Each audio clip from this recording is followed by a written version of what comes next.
नमस्कार भाई बहनों,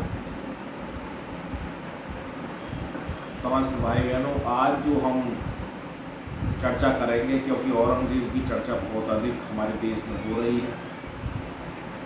जब से अबू मलिक ने बयानबाजी की है, औरंगजेब की चर्चा हर चैनल पर की जा रही है।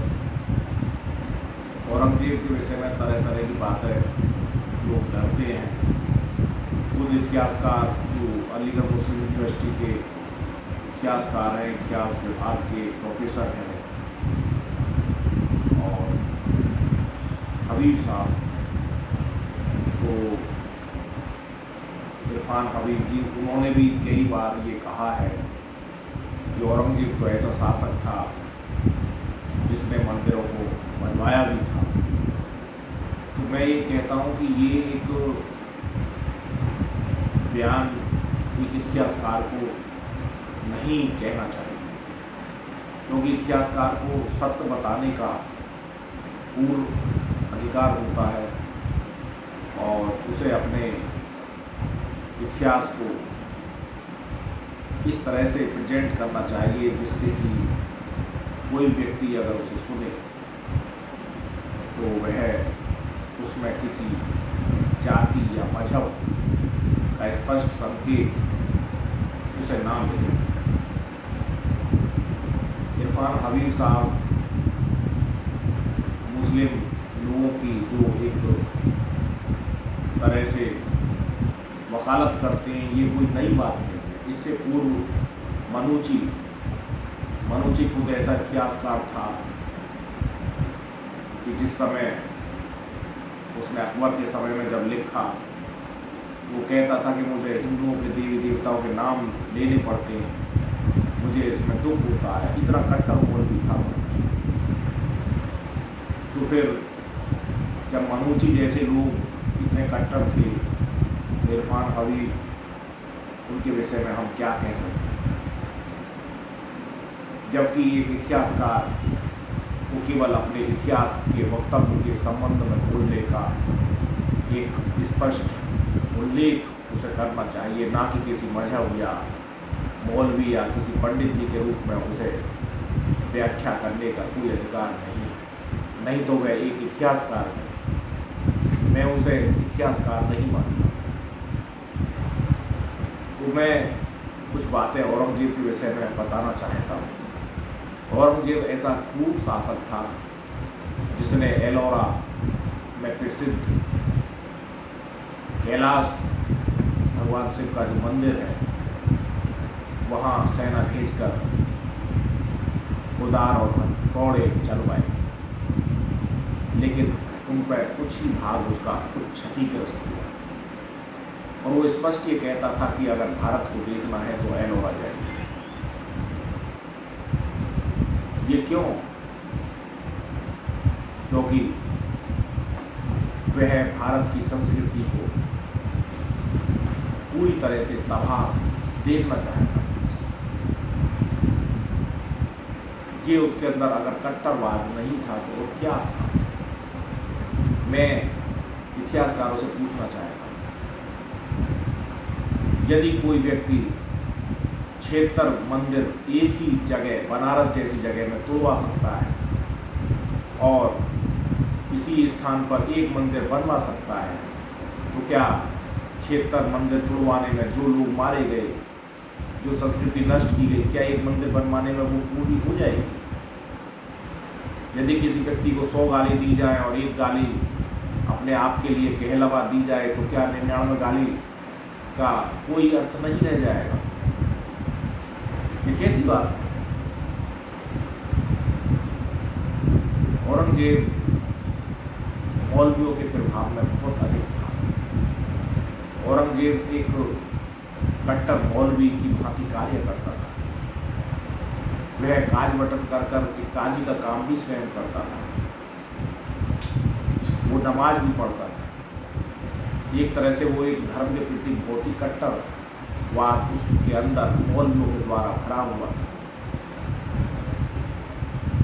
हिंदू संस्कृति को मानने वाला अगर कोई व्यक्ति था तो वो दारा सिंह था। दारा सिंह ने उपनिषदों का अध्ययन किया, उसने अपने मन का चिंतन करके अपने ज्ञान को बढ़ाया, इसीलिए मौलवी उसे काफिर की संज्ञा देते थे और मौलवियों ने काफिर की संज्ञा देते हुए औरंगजेब को उकसाया और उससे स्पष्ट ये कहा कि इस व्यक्ति के बादशाह बनने से इस्लाम खतरे में है, हमारा राज्य खतरे में नहीं अपितु इस्लाम ही खतरे में आ गया है। इस तरह से उस व्यक्ति को तैयार किया गया और उसका परिणाम ये निकला कि वो अपने भाई का ही दुश्मन बन बैठा। ये था औरंगजेब। औरंगजेब के विषय में जो औरंगजेब ने लड़ाइयाँ लड़ी वो मुख्य रूप से 3 लड़ाई थी। सामूगढ़ की लड़ाई, खजुआ की लड़ाई और देवरई की लड़ाई। इसमें सामूगढ़ की जो लड़ाई थी वो निर्णायक लड़ाई मानी जाती है, जो मई 1658 में लड़ी गई और इसी में सबसे पहले दारा को शिकस्त मिली और दारा को सामूगढ़ से भागना पड़ा। सामूगढ़ जो जगह पड़ती है ये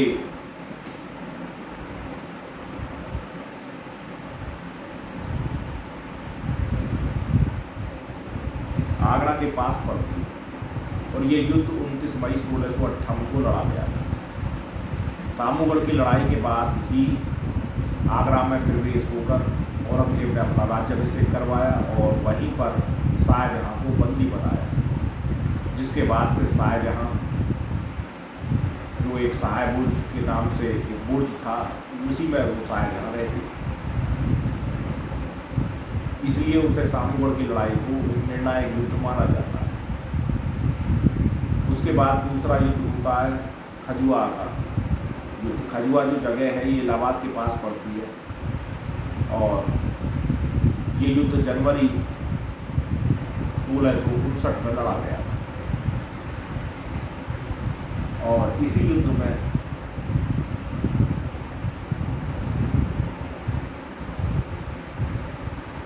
जो औरंगजेब था उसने अपने दूसरे भाई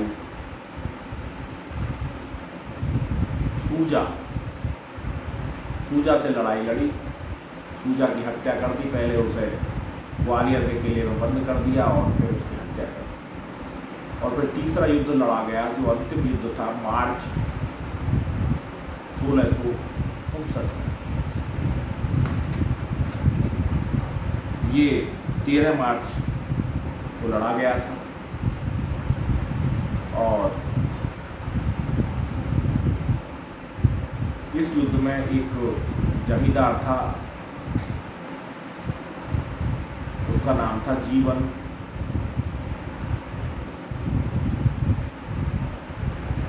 मलिक जीवन के धोखे से दारा को पकड़ा गया और फिर उसे दिल्ली कैदी की तरह लाया गया। दिल्ली की गलियों में आम रास्ते से उसे कैदी की तरह ले जाया गया। दिल्ली के बाहर तक उसे एक बुरे से हाथी पर लाया गया, लेकिन दिल्ली के अंदर प्रवेश होते ही फिर उसे पैदल चलाया गया। एक सादा से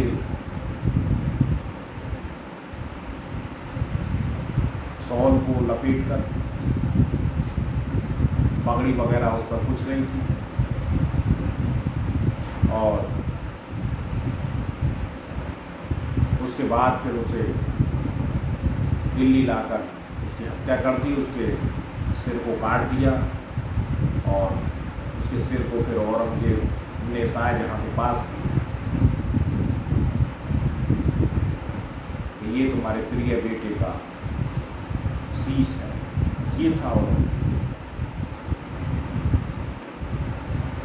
कट्टर मौलवी होने के कारण उसे जिंदा पीर की संज्ञा दी गई। कट्टरता उसके अंदर भरी हुई थी। इस्लाम धर्म का वो पक्का कट्टर समर्थक था। इस्लाम को वह सर्वोच्च मानता था, अल्लाह को सर्वोच्च सत्ता का स्वामी मानता था। ये था औरंगजेब।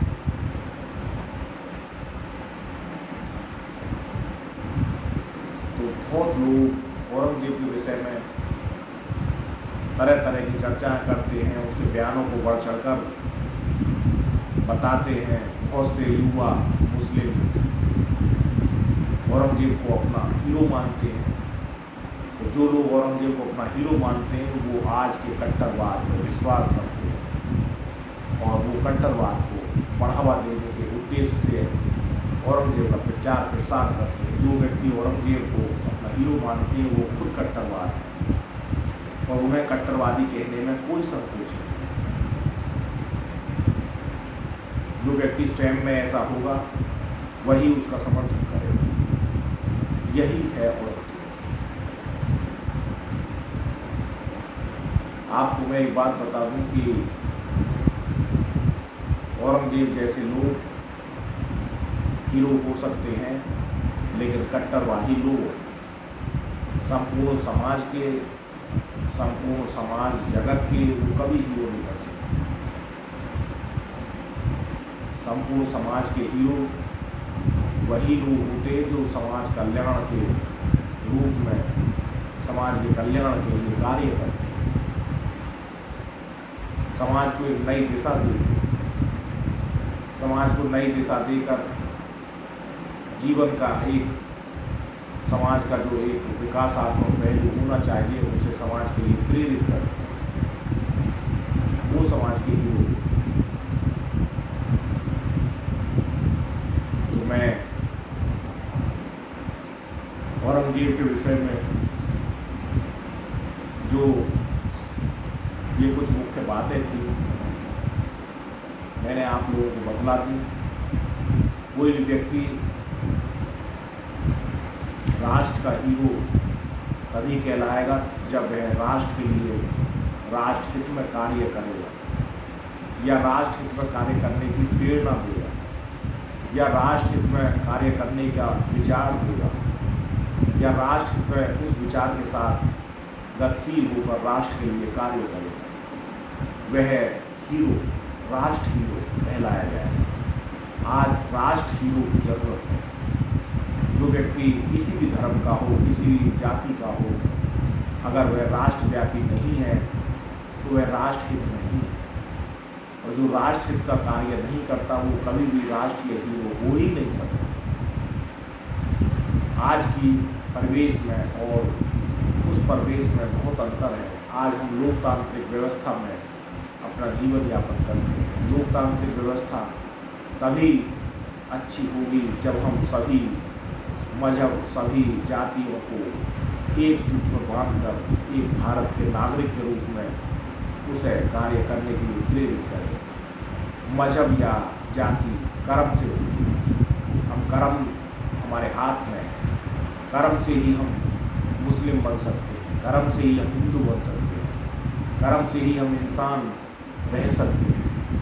और यदि हमारे कर्म खराब हैं तो लोग हमें शैतान कहने में संकोच नहीं करेंगे, लोग हमें राक्षस कहने में संकोच नहीं करेंगे, लोग हमें किसी भी जातिवादी संज्ञा देकर कहने में संकोच नहीं करेंगे। और कर्म स्वयं हमारे हाथ में है। ये ईश्वरीय प्रेरणा है और ईश्वरीय प्रेरणा अगर कहीं मिलती है तो वह सनातन संस्कृति है। इसलिए हमें अपने कर्म पर ध्यान देना चाहिए। यदि हम चमड़े का काम करेंगे, पशुओं का गोश्त काट कर बेचेंगे तो निश्चित ही कसाई कहलाएंगे। यदि हम व्यापारी होंगे तो हम निश्चय ही वैश्य परिवार से बोले जाएंगे। यदि हम किसी भी कार्य को कर्म से जोड़कर देखें तो हम देखते हैं कि कर्म सर्वश्रेष्ठ है और कर्म ही जाति है। और कर्म ही जाति आगे बढ़कर जिस कर्म के अनुसार हम जिस देवता की पूजा करें, जिस पंथ को हम मान लें, वही पंथ हमारा हो जाएगा और हम उस पंथ के हो जाएंगे। यही हमारी कर्म की वैधानिकता है। और कोई भी राष्ट्र बगैर लोगों के, बगैर नागरिकों के चल नहीं सकता। राष्ट्र को चलाने के लिए नागरिक होते हैं, इसलिए हमें नागरिक की हैसियत से कार्य करना चाहिए। लोकतांत्रिक व्यवस्था में व्यक्ति को नागरिक से ऊपर अपने आप को नहीं मानना चाहिए। वो एक नागरिक है, राष्ट्र का नागरिक है और स्वतंत्र राष्ट्र का नागरिक है। स्वतंत्र राष्ट्र का नागरिक अपने कर्म के अनुसार कर्म करता है। यदि उसने स्टडी की है वो एक अधिकारी हो सकता है, यदि उसने व्यापार किया वो व्यापारी हो सकता है, यदि वो उसने समाज सेवा की है तो एक राजनेता हो सकता है। तो उसे लोग जनप्रतिनिधि कहते हैं, जब जो सर्व समाज का होता है। तो ये एक विचार होना चाहिए, राष्ट्रीय विचार होना चाहिए, राष्ट्रीय विचार के साथ हमें चिंतन करना चाहिए। तो मैं समझता हूँ कि लोगों को इस जातीय व्यवस्था से ऊपर उठकर और हमारी सनातन संस्कृति में विश्वास रखते हुए, सनातन संस्कृति में कर्म को वैधानिकता दी गई है, उसको मानते हुए, क्योंकि हमारी सनातन संस्कृति ही ऐसी संस्कृति है जो कर्म के आधार पर चलकर हम एक अवतार के रूप में बोले जाएंगे और लोग हमें ही ईश्वर मानने लगेंगे। ये अगर श्रेष्ठता अगर मिलती है तो सनातन संस्कृति में मिलती है। इसको अपनाकर हम आगे बढ़ें। हमारी संस्कृति में किसी जातीय वैधुष्यता का प्रभाव नहीं है। ये तो एक चंद 1500 साल पुरानी व्यवस्था है। लोगों को इससे ऊपर उठकर कार्य करना चाहिए और आगे बढ़ना चाहिए। तो मैं समझता हूँ कि आप लोग इस विचार को सुने, समझें और आगे फॉलो करें। समस्त लोगों को एक इंसान के रूप में अपने आप को समझना चाहिए, क्योंकि इंसान ही श्रेष्ठ है। सभी धर्मों का एक ही मात्र विकल्प है, वो है इंसान के अंदर मानवता। इसीलिए ईसाई धर्म में मानवता को श्रेष्ठ माना गया है और हमारे हिंदू संस्कृति में मानवता और समाज के हित के लिए कार्य उनको श्रेष्ठ माना गया है। इसीलिए ईश्वर की सत्ता को सर्वश्रेष्ठ और सर्व शक्तिशाली माना गया है। इसीलिए हम सनातन संस्कृति को श्रेष्ठ मानते हैं। तो मैं समस्त लोगों से आग्रह करता हूँ कि वीडियो को अधिक से अधिक शेयर करें, जिससे कि अधिक से अधिक लोग अपने चिंतन को ऊपर उठाएं और राष्ट्र के लिए कार्य करें। जाति विहीन होकर, जाति से मुक्त होकर, जातिवाद से मुक्ति लेकर अपना जीवन जिए और लोगों को प्रेरित करें। भारत माता की जय।